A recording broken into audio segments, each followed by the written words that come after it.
Hey guys, I'm doing a movie review and I'm joined by my friend William Burns. Hello everyone. And the movie we want to review is the 1977 surrealist horror film Eraserhead.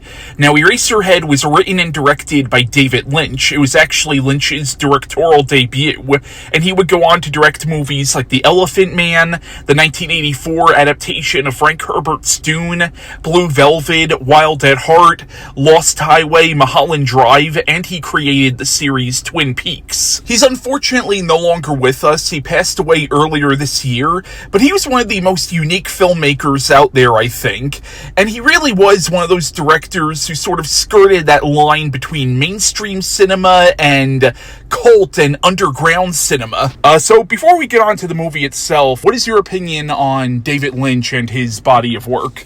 Well, he's one of my favorite filmmakers of all time, and I think he's actually one of the greatest American filmmakers of all time. His ability to sort of create his own imagery, he had such an original style, and he brought such an interesting perspective and take to cinema. Really, I think he's one of the all-time greats. Now, I've already reviewed Eraserhead way back in 2015, which I can't fucking believe was 10 years ago now. That review is still up, however, it's no longer public. It's now marked as unlisted, but I'll leave a link in the description below to where you can check out the older review of this movie. I just thought it was time to redo it. Now, the plot of Eraserhead, and keep in mind, so much of this movie's plot is open to interpretation, but the basic premise is it's set in a dystopic, possibly post-apocalyptic world. This is either the future or some weird alternate reality, but we follow a man named Henry who finds out that his girlfriend Mary has had a baby, but the baby turns out to be a mutant. Sick of the baby's crying, Mary leaves him one night alone with their mutant child, and throughout the movie, Henry is having whether either nightmares or hallucinations about this strange woman in his radiator, as well as other surrealistic visions, and throughout the movie, the line between dreams and reality becomes blurred, both for the character of Henry and for us as the audience. When did you first encounter Eraserhead? Probably, I want to say in the, in terms of encountering it, I had seen like posters of it, and I had seen like even like, weird people with t-shirts of it. So I never know really what it was. I just, had this evocative title and this guy with like his hair up in the air, and then I think I first saw it probably in the late 80s. I think I rented it on VHS and I loved it. It's still to this day one of my all-time favorite films. I was just blown away by it. It just was, it just totally changed the way I thought about cinema and what could be put on the screen and the kind of stories you could tell and the way you could tell them. So I absolutely loved it. I ended up like buying I tracked down the soundtrack of it because I thought the soundtrack was so cool. So yeah, I fell in love with it immediately. I first encountered this in high school, so this would have been actually like 2009, because keep in mind I'm significantly younger than you, no offense. Yeah, this was like around 2009. It was like my senior year of high school, and actually my friend Chris Espinal, who I know you've met, he told me about the movie. He just said, oh, it's really disturbing. It got me interested in checking the movie out, and I know I've seen the poster for Eraserhead multiple times, like online, and actually my DVD of the film I got at Barnes & Noble, and I took it home, watched it, and it was a hell of an experience for me, because I think Eraserhead really was my introduction to surrealist cinema. Like, at the time, I said it was probably the weirdest movie I've ever seen, even though in the years since then, I've seen movies that honestly are way weirder and way more surreal than Eraserhead and make Eraserhead look like a mainstream film.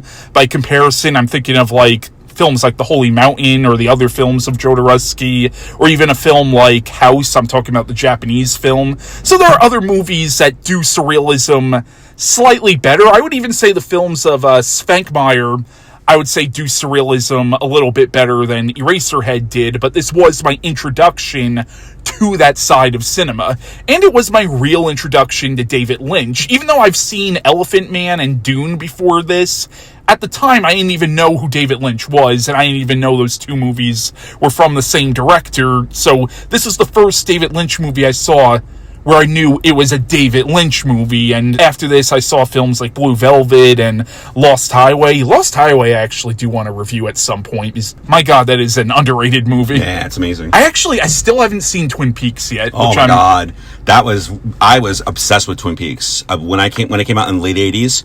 I had seen as a child. I had seen Elephant Man. And I had seen Dune. Actually, the first time I saw Elephant Man, I started crying because of the way they treated John Merrick, his name is? Yeah. My mother made me turn it off. It was on cable. But then subsequently, I watched it after that, and I loved it. And I had seen Dune. And then later on, as a teenager, I rented Blue Velvet. And that just, blew my mind, So when Twin Peaks came on, I was all ready for it. And I loved it. I thought I was obsessed with it. I had to watch it every week. And I even loved The Return. I thought The Return was awesome when David Lynch brought it back. I think it's one of the great TV series ever made. Yeah, it's one that I really do need to check out. It's kind of like Sopranos, because that's another show that I'm actually halfway through Sopranos, but I know all the twists in that show just because people have talked about it. Same thing with Twin Peaks. I know who kills Laura Palmer, and I'm aware of some of the supernatural directions that the show ends up taking.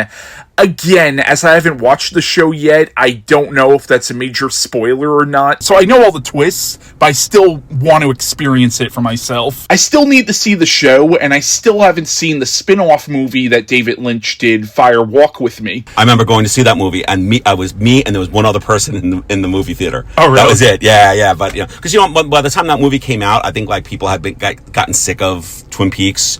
You know how it is when things come out and they're there's this kind of fad, and it's there's all this kind of hype about it. And then by the time it came back for its second season, I think people had kind of moved on to the next thing. So that's when the movie came out. So I think at that point people were sick of it, which I still was obsessed with it. So I remember going to see the movie in the movie theater, and it was me and one other person in the movie theater. But to swing this back to Eraserhead, again, this is a phenomenal movie, and I do think it's the perfect introduction to experimental and surrealist cinema. And I remember in high school, and again, it was my friend Chris who introduced the movie to me, but when I got the movie on DVD, I would end up showing it to all my friends. I would let friends borrow it, saying, dude, you have to check this movie out, and half of them were impressed, the other half of them were why the fuck did you show this to me? I always feel that a lot of Lynch's films, it's weird, it's in a weird way, it's like a homespun surrealism. There's a wholesome it's a weird kind of thing, because he was such a wholesome guy. He wouldn't even swear, he wouldn't curse, there's this kind of homespun hominess about his films, but then you have this other layer of just insanity put on top of it. Because if you think about it, Eraserhead is a story about a young man and a young woman who have premarital sex. She gets pregnant, they are forced to get together there's a real sort of middle class kind of down to earth bourgeois kind of ethos about it, right?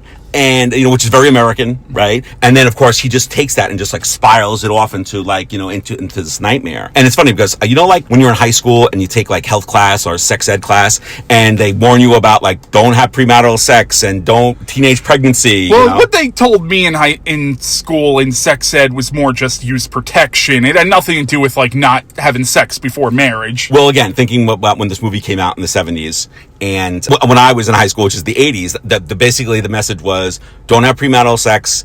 Teenage pregnancy is the worst thing in the world, and they would show us these these stupid movies, little short movies and everything. I think that if they would have shown Eraserhead to teenagers, teenage pregnancy would have dropped to 0. Okay, that's how scary this movie is. Because really, right, the movie is about the fears and horrors of parenthood. Right, that's what the movie's about. Henry, right, is kind of forced into marriage, right, with Mary. He's forced into fatherhood, right. So that's what the movie is, right, and Henry's fantasy is to be able to have sex without the repercussions, without the responsibility. And think about the lady in the radiator, right? Where are her ovaries? They're not in her body, they're on her cheeks. She can't get pregnant. What did she do to sperm? She crushes She it. steps on them, right? So she's the ultimate kind of sex partner, right? Because she doesn't get pregnant. He can have sex with her as many times as he wants. He doesn't have to worry about her getting pregnant, right? And that's what I think this movie is about. It's about the fears and horrors of the consequences of sex. That sex is this kind of like primal instinct. How do you fight against the primal instinct, right? And that's, with the man, and like that, when you see that like weird man, like he's looking out the window. Oh, the man in the planet. Right. See, I think that's the sex instinct. Right? Because at the beginning of the movie, the whole opening credits sequence is stylized depiction of him having sex with Mary. Right? That's the whole opening thing. And you see the man get up and start the process, right? He's the sort of the sex instinct, right? And so that's what I really feel this movie is about. It's like, at the time, I remember, Lynch had just had Jennifer, his first child, when he made this movie. So I think he was able, it was almost like a sort of like therapy or something. I heard also, like, during that time, he was not happy with, like, his marriage to his wife at the time. Absolutely. And I think, and he even said that he felt trapped within his marriage in real life. So it seems like this film was kind of autobiographical. Sure, it was like therapy, right? Him sort of getting all his kind of fears, his anger maybe about the situation he was in, right? He wasn't happy. He was living in Philadelphia at the time, and I think that the sort of industrialness of the film reflects where he was living in Philadelphia at the time, right? There's a lot. He said there's a lot of parallels between the two, So that's really what I think this film is about. It's about the fears, the anger, the frustration of being sort of forced into this marriage, forced into this relationship, having to take responsibility for his having sex, and him not wanting to do that, right? His fantasies again are all about a woman that is unable to procreate. This is a movie that I've gone back and forth on what my actual interpretation is, like, and honestly it kind of fluctuates. Like, I think your interpretation is probably the best interpretation I've heard. I used to interpret the film as taking place in sort of a personal hell. To me, it almost seemed like the whole movie was taking place in some weird purgatory or afterlife, because I felt like the lady in the radiator, to me, almost symbolized suicide in a way. Like, maybe Henry was somebody who committed suicide, and again, this is like a personal hell for him. Well, it's almost like she's tempting him into death, almost. What's the song? What's the song that she sings? In heaven, everything is fine. Absolutely. And I don't know if people are into the group The Pixies, but they actually do a cover. They do a cover of In Heaven, it's an awesome cover. Oh yeah, it is. And even like The Man in the Planet, I've seen some reviews that have interpreted The Man in the Planet as God. Like, if you have that interpretation, like maybe that weird deformed sperm that you saw in the beginning, maybe that was Henry's soul that God was sending to hell in the beginning. Or it probably was actually supposed to be the sperm that became the mutant baby. But what I like about this movie is it really is like a painting, a poem, or a song where I don't think any interpretation is really right or wrong. And I think David Lynch has even said that. Right. He refused to give any answers. So when people would ask him questions, thematic questions, he refused to answer that. You gotta remember too, Lynch started out as a painter. One of the reasons he got into filmmaking was he had made this big sculpture, and it was I think a big white sculpture, and he wanted to project something onto it. So he actually made, I think, the alphabet. I don't know if you've ever seen that short film, The Alphabet. And he made that short film, I think, to project onto the sculpture. So filmmaking was actually an adjunct to his visual arts. And I also heard that this movie took 6 years to make? Yeah, because I think it was all through a grant. I think he got a grant through the American Film Institute, I think AFI, and so the money would fluctuate back and forth. And poor Jack Nance had to keep that hairdo for 6 years. Oh, God. Yeah, it's the poor guy, But yeah, I mean, that just shows his investment in this movie. It reminds me a little bit of Peter Jackson's first movie, Bad Taste, because apparently Peter Jackson made that with his friends over the course of 4 years. And if you watch the movie, you really can't tell, because it's a silly as hell movie, but it's a pretty well put together movie, Bad Taste. So, Peter Jackson's effort definitely shows with his directorial debut. And I have to say that effort, 6 fucking years working on this project, that really does show in this movie. Well, it's commitment, right? Yeah. If you're an artist, you commit to your art. You know, it's when the first hiccup comes, you don't just drop everything. That's not what an artist does, right? An artist commits to it, you know, and that's their life, and that's what they're going to see it through, no matter how long it takes. This to me is like one of the best examples of an art house film. You really do have to bring something to the table to it. Like, the whole film kind of hinges on how you interpret it. Sure. I mean, Lynch is not going to give you easy outs in this movie. He's not going to say, this is what it means, or, you know what I mean? It's like, because again, it's his art. I don't think he's interested in entertaining the audience. Like, he's like, I'm going to share this experience with you. It's my experience. You're sharing it with me. I don't have to, you know, kowtow to you. I don't have to sort of feed you this, you know. If you want to come along with my journey, you want to come along with the experience, fine. If you don't, that's fine too. What's interesting about The Lady in the Radiator is I've seen her interpreted two different ways. Like, some people have interpreted her as the villain of the piece, that she's tempting Henry into killing his child. But then other people have seen her as like an angelic figure that's actually trying to save Henry from this harsh reality that he's in. I don't know how you would interpret her. I actually thought that the more of the villain is the next door neighbor. You think so? That woman, yeah. I mean, she's constantly tempting him, right, to come into her room, to come into the. So I actually took her. I think that. Well, you can't blame her. It takes two to tango. No, absolutely, absolutely. Like, Henry's the one being unfaithful. Man, Henry, yeah, he's right on the precipice of fall. He doesn't need anybody to push him over the edge. But I take The Lady in the Radiator again to be his fantasy. It's something that he wants to. It's his escape, his fantasy. Right, here's this woman that again does not have normal reproductive organs. A woman, so like that's his fantasy. That's his kind of like what his ideal woman is. He could have sex with her, you know, as many times as he wants, and there's no consequences. Like, again, this is Lynch's universe. Like, he's letting us into this universe. So like, he's not going to sit there and explain to us what's going on. Like, his room is fascinating. That's one of the things I love about the movie, because when you go back, like, obviously the stuff that happens in the forefront of the movie is shocking, right? Like, you know, but the things in the background, like, he's got like a framed picture of a nuclear explosion on his wall. He's got that, like you said, that like plant that's like that heap of dirt with the twig coming out of it. Like, just those little things in the movie I love little things like that, because to me that just shows the level of detail that Lynch is putting into this movie. This is his art, and he's going to make sure that it's going to be fascinating and interesting to look at, and it's going to reflect his aesthetics, you know. And again, he's not going to bow down to anybody else. He's going to be, this is my aesthetics. If either you like them, you follow along with this, or you walk out and don't watch it or turn it off. I don't think it really matters to him. Now here's my friend John Riccadelli giving his thoughts on David Lynch's Eraserhead. In honor and memory of the recent passing of David Lynch, Eraserhead is one of those films you have to be like mentally prepared about what you're about to watch, because it is like one of those films that'll like really like suck you into this world of a guy who suffers from like loneliness, and also him and his girlfriend are about to have a baby. And obviously this has been said before about the film's themes about the dangers and the downside and the horrors of being a parent. His girlfriend just cannot stand being a mother, that she just leaves him behind, where he's like trying to learn about what it is like to be like the mother, being the one just taking care of the kid of their own. And it also has the actor who was in Twin Peaks, because I'm a huge fan of Twin Peaks. Weird and bizarre film. Just be mentally prepared for what you're about to watch, because my first viewing, I was just like traumatized. I needed a mental break, thinking to myself, what did I just watch right here? And of course, like anything, it was one of the first early films that established and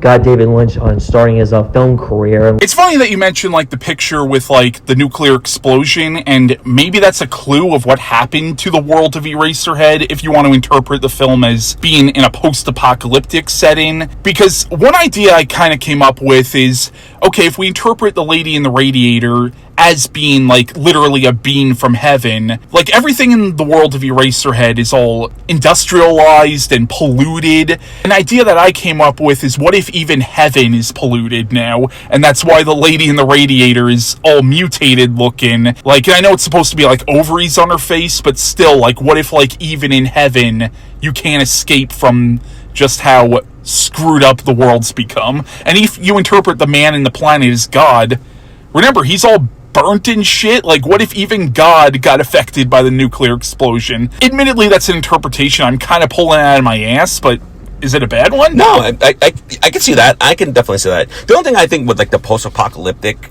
interpretation, to me, I think that's too linear for David Lynch. Okay. You know what I mean? In some ways, it was like, yeah, that's what like most people, I guess, only because we've been shown other post-apocalyptic like movies and TV shows, and that's the look. Like, I don't think Lynch would like fall back on that. You know what I mean? Like, I think that would be too easy for Lynch, you know? I think, again, I think it's that, like, he's an expressionist, right? So he's gonna, what his characters are feeling inside is gonna be projected on the outside. And look at Henry's life, you know, it's a projection of the inner gets projected on the surroundings, you know, his setting. Another thing about the film where, I mean, obviously the visuals in the film are amazing and they really, like, you know, people become mesmerized by them. But to me, equally as important in the film is the sound design. I think Alan Splilt, I think he used the same sound designer, sound engineer in a bunch of his films, and I think maybe even Twin Peaks. But like the attention to sounds and the use of, you know, just like noises, and there's this constant like industrial hum in the film, like that runs through a lot of the parts of the film, and the clanking, and it's just like amazing, you know. And you know, it's funny. That's why I often think about Eraserhead is very much aligned, even though they seem very different, because one is very realistic and the other one is very surrealistic.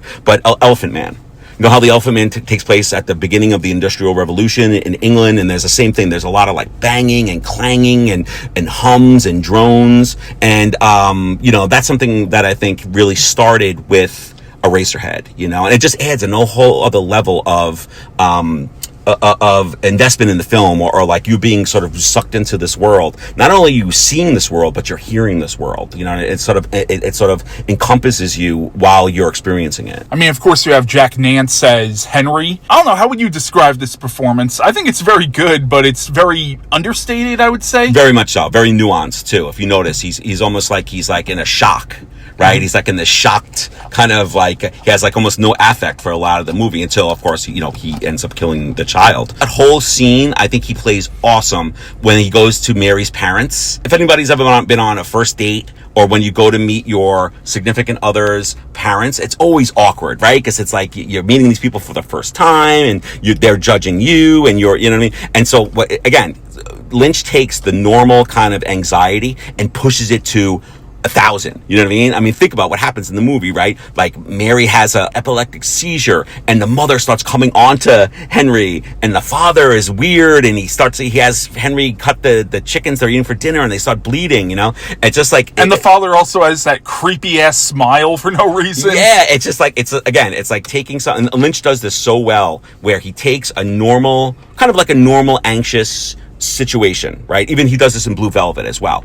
A normal situation that would, any human being would feel anxiety in that situation, and then he takes it and he pushes it to like the outer limits. He pushes it into surreality. Again, and the way Henry plays it is awesome, because you're kind of put in Henry's position there. Like, how would you react to all this like strangeness going on? And something I kind of picked up on this rewatch of the movie with Mary's parents is, it seems like an incredibly unhappy marriage, yet the husband seems too stupid to know how unhappy it is. And Yes. I don't know. Yeah, no, that's a great point. That like, yeah, he's happy to the point of being like an imbecile. You know what I mean? Like and you know, the mother is the one who actually pins Henry down, right, and says, you have to marry her, and you know, so she's like this almost this symbol of sort of, you know, morality and sort of you know, the bourgeois sort of view of marriage and sexuality, you know.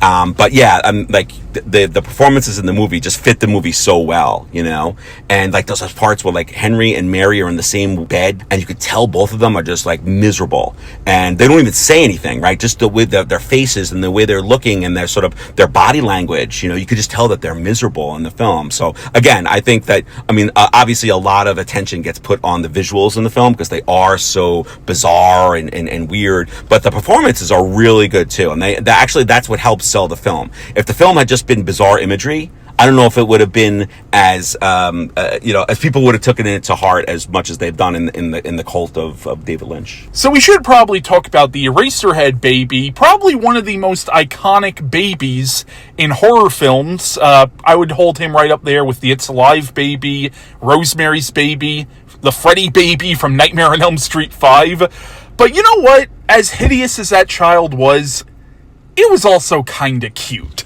But what do you think of the Eraserhead baby? I don't know if I'd say cute, but you do feel for it. You do feel, because it's so realistic, you know? And it's funny, to the day he died, David Lynch refused to tell anybody how he manipulated the puppet, because he's the one who actually built the puppet, and he's the one who sort of manipulated it, you know? But it looks so real. And there's been not rumors, but there's been some talk that it was actually a skinned goat or skinned lamb. That's where he got the puppet, because he would actually, I think, when he was manipulating the puppet in the scenes with the actors, he would actually supposedly put a blanket over him so nobody could see how he was doing it. Or if he was just doing the puppet by himself, he made everybody leave the set, except for maybe like the cinematographer or whatever, you know. But yeah, that you know, I know I've read some interpretations that say that the baby's a phallic symbol, because it's like, it doesn't really have any limbs. It has that, like the bulb on the bottom of it, and kind of it becomes like that long kind of like, you know, the neck and the head and everything. And that when he kills it, he's like castrating himself, you know. So I've read that. So obviously very Freudian. Yeah, the puppet is just, the baby is just, I mean, again, the idea of taking, I mean, I think a lot of times new parents look at their child almost like this monster, right? That's keeping them up and always wants to be fed. And like, well, that's not how I would look at my child. I mean, how do you treat your child? Well, no comment. But I know a lot of new parents kind of feel in some ways that, right, that this child that they expected to act one way acts in a very different way than that what. Oh yeah, yeah. No, parenting is no picnic, from what I can understand. And here's my friend Jeremy giving his thoughts on David Lynch's Eraserhead. So I just watched Eraserhead, and I gotta say, what the fuck did I just watch? This is a really surreal and nightmarish movie, full of really weird and nightmare-inducing imagery. The plot concerns a man named Henry Spencer and his efforts to deal with his girlfriend and her parents, and also take care of his newborn child, who is some kind of deformed, grotesque freak. The whole movie is extremely weird and bizarre, and for me, a lot of it was hard to follow, but still, it was also a very interesting film, and it kept my attention. All in all, Eraserhead was a very bizarre and disturbing film, which I'm not interested in ever watching again, but which I also found to be very intriguing and fascinating. Now, you mentioned that you've shown this movie in a few of your classes, right? Actually, yes. I've showed it. I did a Surrealism and Literature class, and I showed it in the Surrealism class. I showed it in the Horror Cinema class once. And then when I did experimental films in the cinema class, I've shown it then too.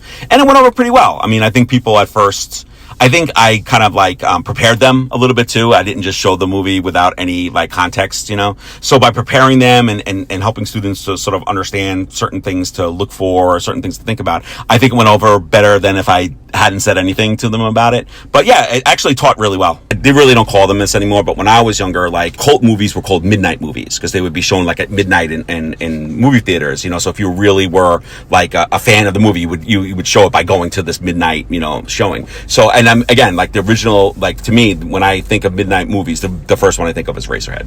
Oh yeah, Eraserhead. Pink Flamingos, that's another one that definitely comes to mind when I think of midnight movies. I was thinking, unfortunately, Rocky Horror Picture Show. Oh yeah, I actually haven't seen Rocky Horror Picture Show, but regardless of how you feel about it, that is like one of the important midnight movies. Well, they said that the first midnight movie, I think, was El Topo. Okay. That was the very first like midnight movie. I think it was at the Elgin in New York, and that's what they do. All the hippies would come, get stoned, and then watch this at midnight, you know. But to me, the midnight movie was Eraserhead. I also think Eraserhead really does capture the look and feel of a nightmare. Like, this really does feel like a nightmare put to film. And this might seem like a weird comparison, but I honestly feel like you could compare Eraserhead to Martin Scorsese's Taxi Driver. Yeah, Taxi Driver is a much more straightforward drama, but thematically, the two films are very similar.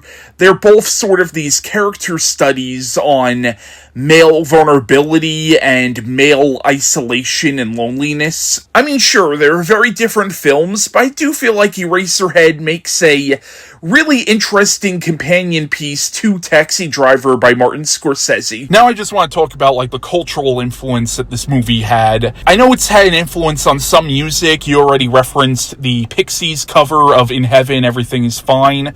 I believe there's a Dead Kennedys song that references this movie. I know there's actually a band called the Eraserheads. Okay. If you notice, like, a lot of music videos in the 90s for, like, you know, those industrial metal bands, like something like Nine Inch Nails, like some of, like, I'm thinking the music video for Closer, like the way that's shot, like, it's almost like in a similar vibe to like Eraserhead. I also thought some of the Tool videos. Oh yeah, definitely. You know, because I always often thought too, because obviously the Tool videos were influenced by the Brothers Quay. I always thought that a lot of the Brothers Quay films probably were influenced by Eraserhead, and especially with the movements of the baby, with the way their puppets move and things. This had a huge influence on Kubrick's adaptation of Stephen King's The Shining. Before they shot The Shining, he showed the casting crew Eraserhead to basically get them in the mindset of the feel he wanted to capture for The Shining. I don't know if you knew that or not. I did not know that. That's fascinating. You could also see Eraserhead's influence on the 1984 film Combat Shock, especially everything dealing with the main character's baby in that movie. You could also see the influence of this movie if you've ever seen the movie Begotten. I think Begotten Absolutely. was definitely influenced by this. You could also see this movie's influence on Darren Aronofsky's first movie, Pi. Yes, absolutely. It's funny because both Pi and Begotten were shot in that sort of like stark black and white, which of course Eraserhead is shot in that as well. Another movie that might have been influenced by this, if you remember the Coen Brothers film Barton Fink, the main character, his hair is basically Henry's hair from Eraserhead. Yeah, it's John Turturro, right? Yeah, He played yeah. him. Yeah, oh, absolutely. Absolutely. Because again, that whole surreal world and his fixation in the movie, remember he's fixated on a picture of a woman, a picture of a woman at the beach, very similar to Henry's fixation on the lady in the radiator. Now, I mentioned The Sopranos earlier, and while that show is, for the most part, a reality-based drama about the Italian mafia, there are these surreal elements throughout the series that I heard were kind of David Lynch inspired. Not necessarily inspired by Eraserhead itself, but just inspired by the works of David Lynch in general. Isn't there an episode where like Tony Soprano has like it's a whole dream episode or something? Yeah, I can see that being very Lynchian. And the show actually does have a subtle supernatural undercurrent, and there are moments on the show that almost border on paranormal horror. And again, there are a lot of moments in that series that feel very Lynchian. Although, like I said before, I'm only halfway through that series. You could also sort of see the film's influence on a movie like Skidamarink. So, any final thoughts on Lynch's Eraserhead? I mean, it's one of the greatest debut films of all time. I often think sometimes when a filmmaker comes out with an amazing debut movie, it's hard to live up to that. But Lynch was able to do it. Lynch, you know, each film that he came out with was, although not a copy of Eraserhead, I think it expanded on a lot of the themes, a lot of the issues, a lot of the aesthetics of Eraserhead. And he just went in so many different ways. Again, I think he's one of the greatest American filmmakers. Yeah, no, I agree. He was a very unique filmmaker. And Eraserhead, again, it's a trip, to say the least. It's not a movie for everybody, but I actually think, oddly enough, it's one of the more accessible surrealist films. Because again, there are movies that are like a billion times weirder than this, and I really do feel like this is a good gateway film if you're trying to get into this area of cinema. Absolutely, I totally agree. So that was our review, and see you later.